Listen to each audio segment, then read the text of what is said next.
If your Discord connection is lost after starting your computer, you don't need to reset your device. Simply reconnect by following these steps. Open your FIFINE control panel and click the plugin button. This will open a website. Select your application after clicking the link, then choose OAuth 2.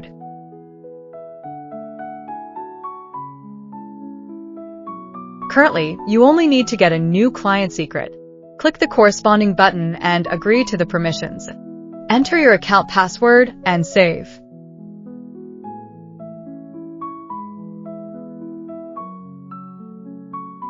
A new client secret will appear.